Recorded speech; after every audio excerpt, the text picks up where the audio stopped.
Este expediente no comienza con un grito. Este expediente tampoco comienza con una puerta forzada. Este expediente comienza con una frase telefónica grabada. Son las 23:47. Se presiona el botón de grabación. Y lo que Jennifer Gladhill dice en ese momento convierte en irreversible un proceso del que nadie es aún consciente. Esa frase no termina todo esa noche, pero sella el final. La noche del 28 de septiembre, Jennifer Gladhill se pone en contacto con la policía. Informa que su esposo está desaparecido. Matthew Johnson. Un padre. Un esposo.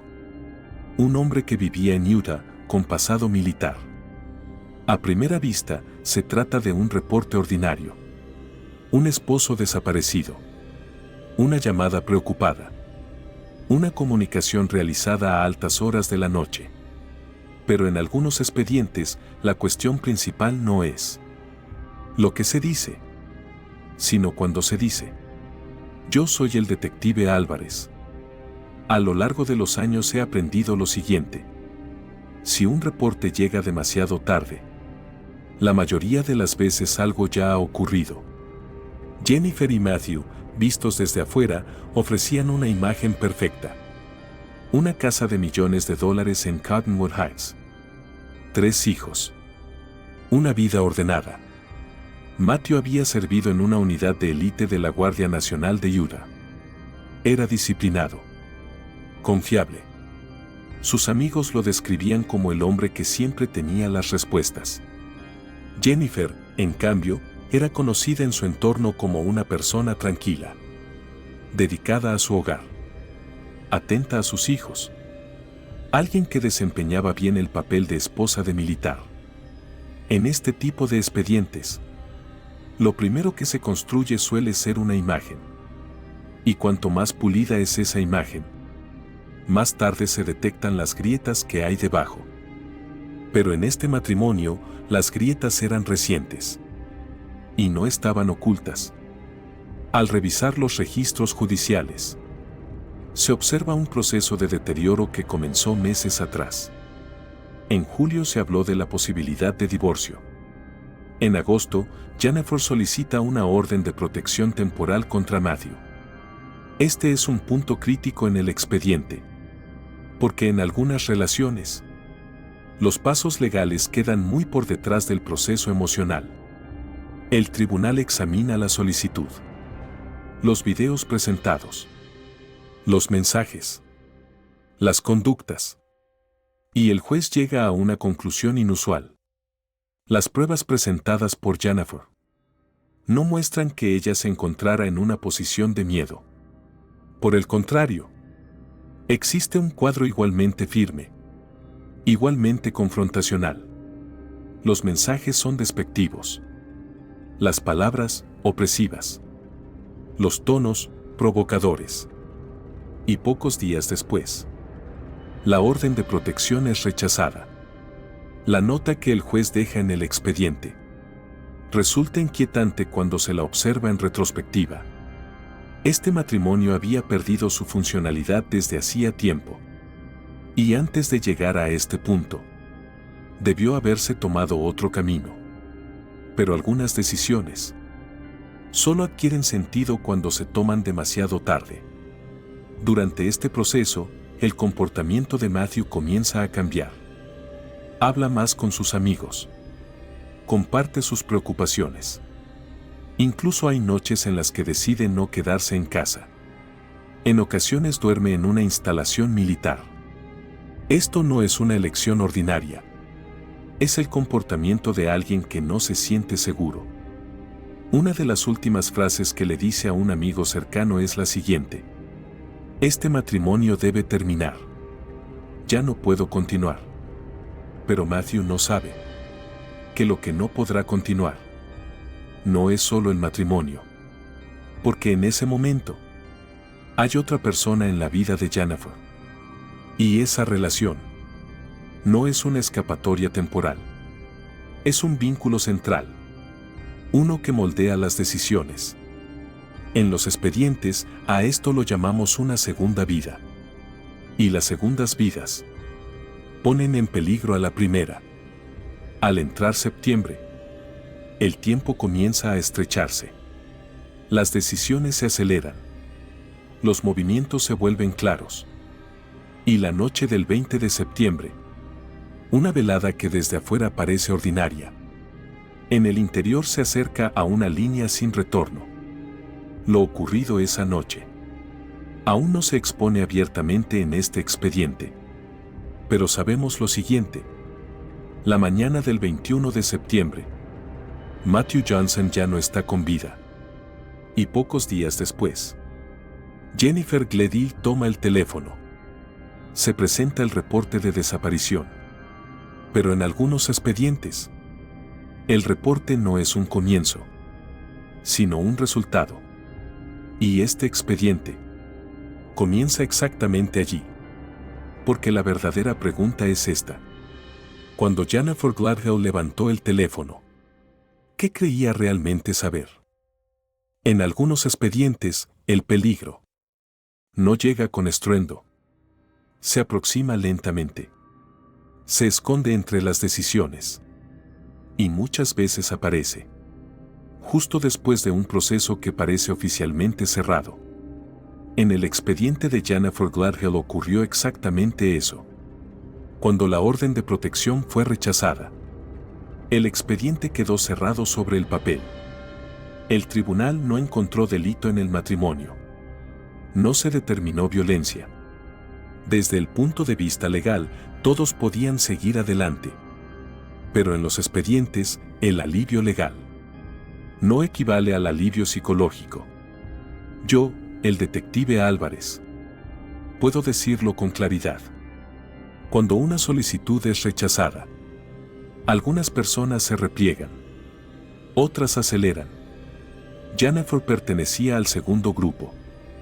Después de esta decisión, el comportamiento de Matthew se vuelve aún más evidente. Según su entorno cercano, la tensión en el hogar se había vuelto insoportable. Las discusiones no eran ordinarias. Avanzaban de forma silenciosa, pero cortante. Matthew comienza a hablar de las noches que no pasa en casa. A veces duerme en una instalación militar. Esto no es un problema matrimonial. Es una señal de desconfianza. En este tipo de expedientes, las personas suelen fijarse en dos cosas: en lo que se dice y en lo que no se dice. Lo que Matthew relata es claro. Ha tomado la decisión de divorciarse. Ya no desea continuar en ese matrimonio. Y lo comparte con su entorno. Pero hay algo que no comparte. O quizá aún no ha llegado a comprender. Hay alguien en la vida de Jennifer.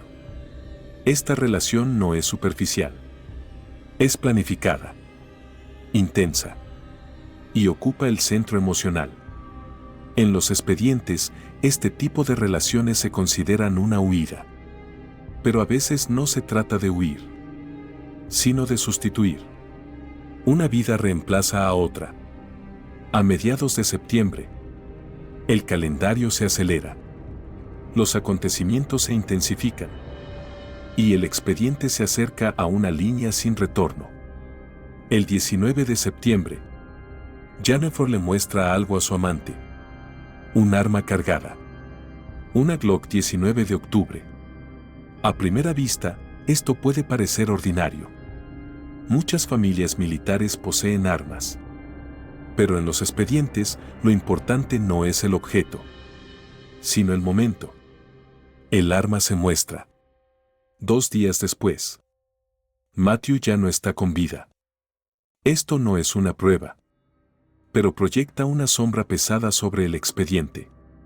En esos mismos días, Jennifer realiza un arreglo relacionado con los niños.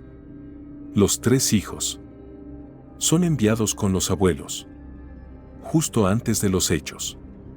Esto puede parecer un detalle, pero en los expedientes, los detalles adquieren significado más tarde, porque este tipo de decisiones no suelen tomarse después. Se piensan con antelación. La noche del 20 de septiembre, se oye que hay una discusión en la casa. Los vecinos escuchan voces. Matthew ha descubierto la relación.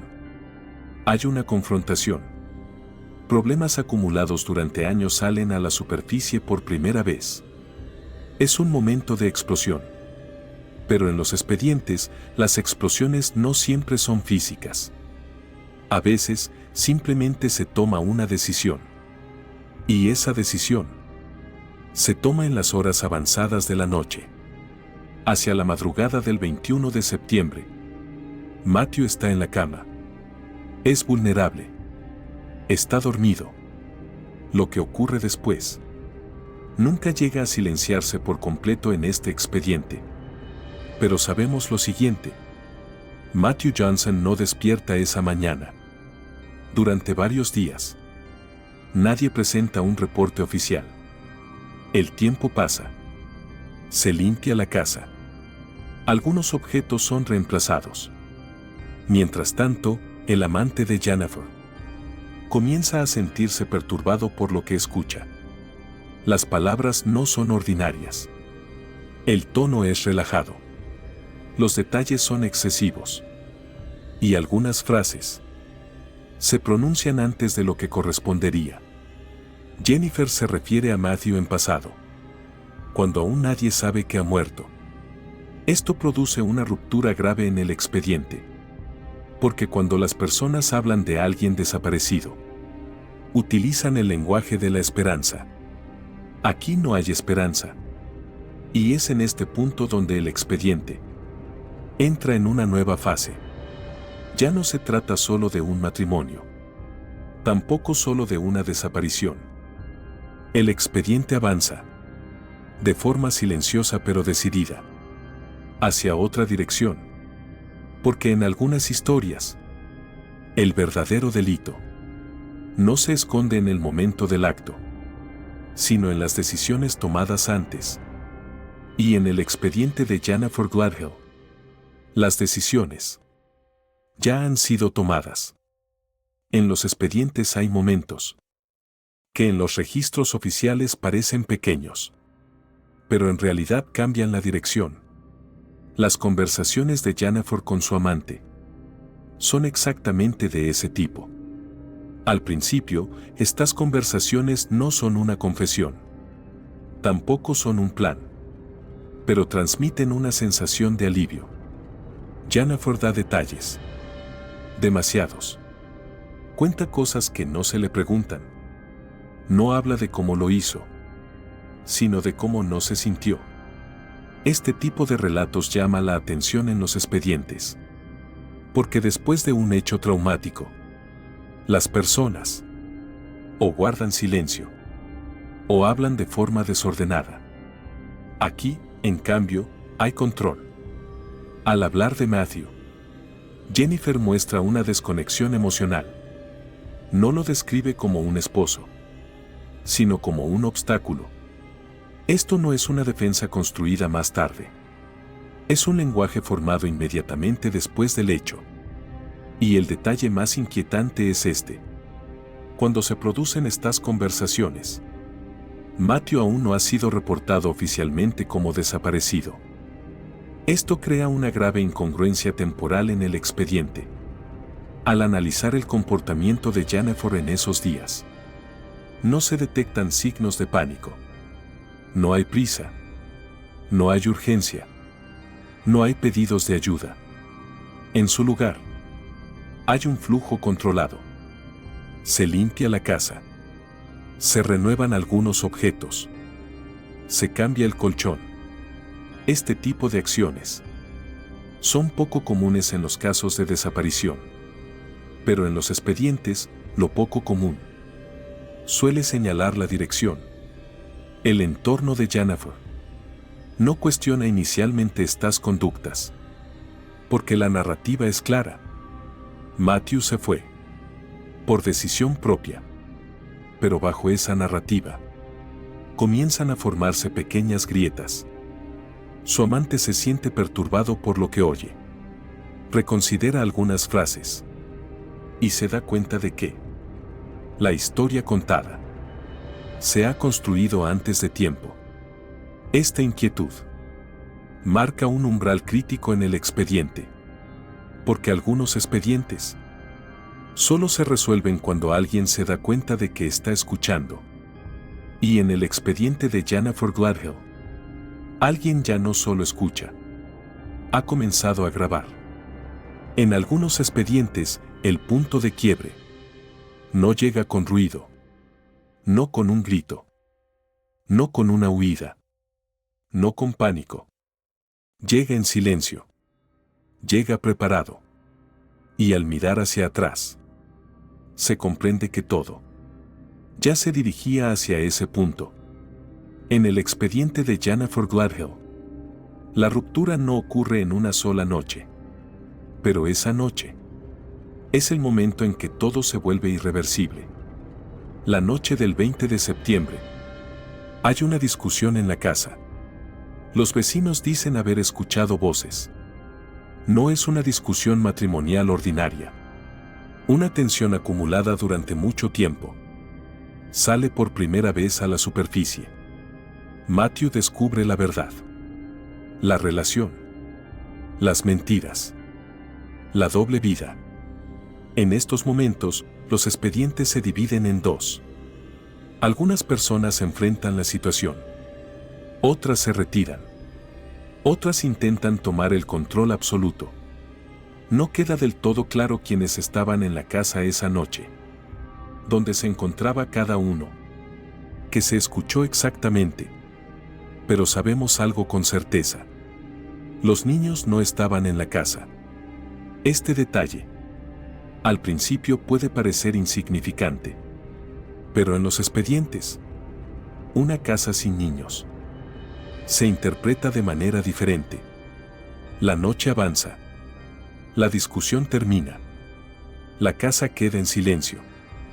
Y horas después, Matthew está en la cama. Está dormido.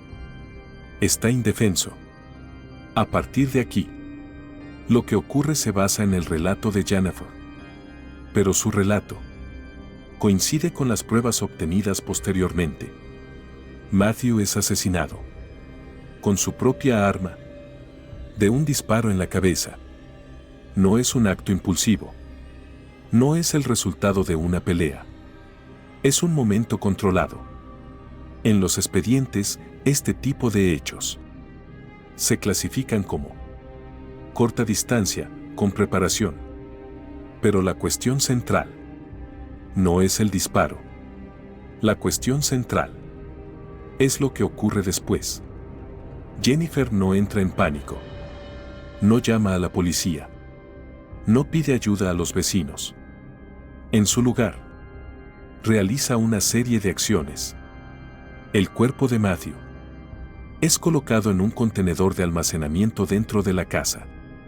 Es bajado por las escaleras. Es cargado en un vehículo. Estas acciones no parecen hechas con prisa.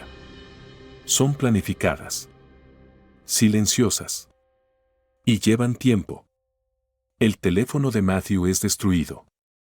Su vehículo es abandonado en otro vecindario. Esto tiene como objetivo crear una ilusión de desplazamiento. En los expedientes, a esto lo llamamos línea de movimiento falsa. Jennifer luego se dirige hacia el norte. Al principio no está claro a dónde va. Pero las señales telefónicas, los datos de GPS y los análisis posteriores demuestran que este viaje no fue aleatorio. Un cuerpo es enterrado, pero su ubicación es desconocida. Y esa incertidumbre se convierte en una de las cargas más pesadas del expediente. Cuando Jennifer regresa a casa, comienza la limpieza. No es una limpieza ordinaria. Es intensa, persistente. Se limpian las paredes. Se limpia el suelo. El colchón es reemplazado por completo. Las huellas de sangre intentan ocultarse tras el olor a cloro. En los expedientes, la limpieza no siempre significa delito. Pero una limpieza tan exhaustiva casi nunca se ve en casos de desaparición. Y el mayor error de Jennifer Aparece precisamente aquí. Comienza a contárselo a su amante. Lo que hizo. Cómo lo hizo. Cómo no se sintió. Este relato no suena como una confesión. Suena más como un intercambio. Pero quien escucha no se tranquiliza. Al contrario, comienza a sentir miedo. Porque la persona frente a él está hablando de un delito. Y lo hace como si se tratara de algo casi ordinario. Su amante graba la siguiente conversación. Estas grabaciones se convierten en el punto de inflexión del expediente. La voz de Jennifer es serena, despojada de emoción. Al hablar de Matthew, no lo trata como a un ser humano, sino como a un objeto. La verdad es que ya no era una persona. Esta frase es marcada de forma especial en el expediente. No es una frase de ira. Es una frase de desconexión. Y mientras estas conversaciones tienen lugar, Matthew aún no ha sido reportado oficialmente como desaparecido. Este detalle genera una ruptura irreversible en el expediente. Porque algunas personas hacen duelo antes de aceptar la muerte. Aquí no hay duelo. Solo hay control. Y el control es uno de los indicadores más peligrosos en los expedientes. A partir de este punto, el expediente ya no avanza en silencio. Alguien ha escuchado. Alguien ha grabado. Y esta historia ya no quedará solo en la versión de Jennifer. Porque algunos expedientes no se resuelven cuando alguien habla, sino cuando alguien decide no guardar silencio. Y en el expediente de Jennifer Gladhill, esa decisión ya ha sido tomada. Algunos expedientes no se resuelven cuando el hecho sale a la luz, sino cuando ya no puede ocultarse. Y en el expediente de Jennifer Gladhill, eso es exactamente lo que ocurre. Cuando las grabaciones, las capturas de pantalla y las marcas de tiempo se reúnen, la historia deja de estar bajo el control de Jennifer. El 2 de octubre, su amante se pone en contacto con la policía. Lo que relata no se escucha como un reporte ordinario, porque existen grabaciones. Y esas grabaciones muestran cómo se habla de una persona después de haber muerto. Ese mismo día, la policía entra en la casa de Jennifer Gladhill. Lo que encuentran dentro no coincide con la narrativa de una desaparición. En el dormitorio principal, bajo la alfombra, se encuentra una gran mancha de sangre. Hay marcas en la estructura de la cama, en las cortinas y en las paredes. Se observan restos que no pudieron ser eliminados por completo. Toda la casa desprende un fuerte olor químico. Y el detalle más revelador es este. El colchón es nuevo. La fecha de compra es conocida. La fecha de entrega es conocida. Y esa fecha es posterior a la noche en que Matthew Johnson fue asesinado. En los expedientes, el tiempo es el testigo más silencioso, pero también el más preciso. Al analizar los registros telefónicos, se trazan los movimientos de Jennifer. Los días 21 y 22 de septiembre, se observa que estuvo en el área donde se encontró el vehículo de Matthew. Después, hay un largo viaje hacia el norte. Esta ruta coincide con lo que Jennifer le contó a su amante. Y en este punto, el expediente ya no es solo un caso de homicidio. Se ha convertido en una cadena de encubrimiento. El 24 de octubre, los padres de Jennifer también son detenidos. Porque lo que relatan no coincide con los datos. ¿Cuánto tiempo estuvieron en la casa? ¿Qué hicieron? ¿Qué vieron? Durante una declaración, su padre dice sin darse cuenta No entré en la habitación donde ocurrió el incidente. Esta frase es crítica en el expediente, porque hasta ese momento, en los registros oficiales, no existía una habitación del incidente. En el registro de la casa de los padres, se encuentra una caja de arma. Está escondida entre ropa infantil. El contenido de la caja coincide con el arma mostrada anteriormente. A partir de aquí, la historia no se desmorona. Por el contrario, se vuelve más clara. Jennifer Gledhill es arrestada.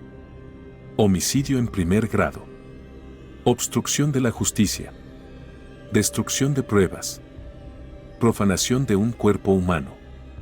El tribunal rechaza la solicitud de fianza.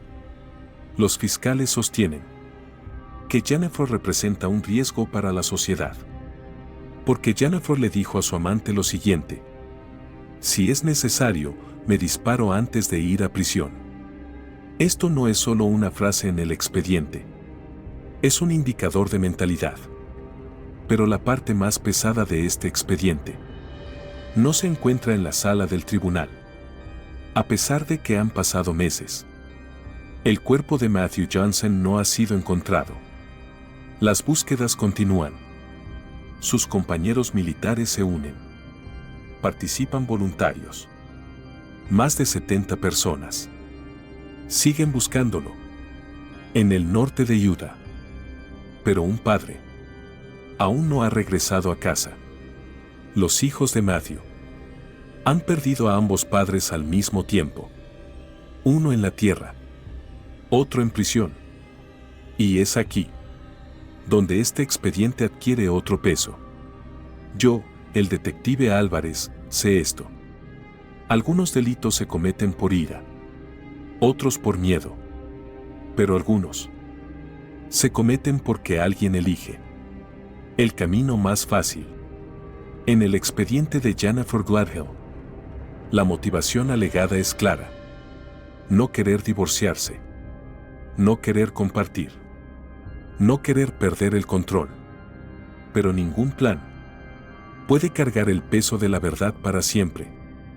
Matthew Johnson puede que aún no haya sido encontrado, pero este expediente no está cerrado, porque algunos expedientes no permanecen abiertos por una decisión judicial, sino porque continúan viviendo en la memoria colectiva. Y el expediente de Jennifer Gledhill es uno de ellos. Una casa, una familia, una decisión. Y la única pregunta que queda es esta: ¿cuántas vidas puede ignorar una persona en nombre de la libertad? Este expediente nos recuerda algo. Algunas historias no se recuerdan por sus conclusiones, sino por el vacío que dejan atrás.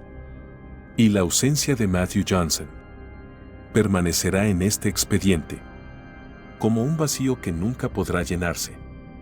Yo soy el detective Álvarez, y este expediente nos susurra una verdad en silencio. Algunos delitos se ocultan, pero ningún delito puede ocultarse para siempre.